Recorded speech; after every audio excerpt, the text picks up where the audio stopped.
Hi, I'm Dr. Steve Feldman. I want to talk about drugs.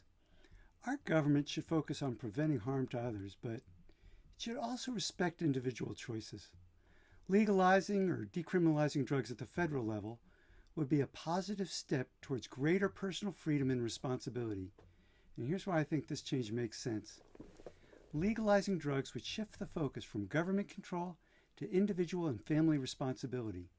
Reducing drug-related arrests would help decrease the racial disparities in our justice system and cut down on the number of people incarcerated for drug-related offenses, which saves on prison costs.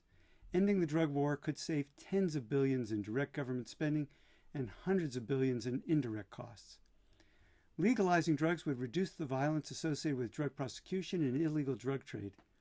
Decisions on drug enforcement could be made at the local level, where communities better understand their own needs. Legalizing drugs would weaken drug cartels and reduce drug-related violence, helping to mitigate immigration problems at our southern border. And with a reasonable approach to taxation, legal drugs could create revenue for our states, though taxes that are too high can create a black market, counteracting the anti-crime effects of legalization. History has shown us that legalization works better than prohibition. Just as ending alcohol prohibition reduced crime and illegal trade, legalizing drugs can do the same. It will help dismantle drug cartels, reduce violence, and lower costs associated with drug crime. I am not saying legalization would solve all our drug problems. We still have problems with alcohol, but those problems are much less than we had during Prohibition. Legalization allows us to address addiction and overdose more effectively and would reduce barriers to people who want to seek help. Illegal drugs often lead to addiction through social pressure and result in overdoses due to inconsistent quality. Legalization ensures better regulation with safer, more reliable products.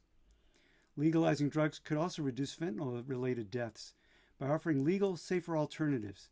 For instance, if opioids were sold legally, they could come with overdose treatments like Narcan to help prevent deaths from overdoses. By ending drug prohibition, we can make our communities safer, healthier, and more just. 50 years of drug war have failed. It's time to let people live their own lives, giving them both the freedom and responsibility to choose wisely. Paid for by Feldman for Congress.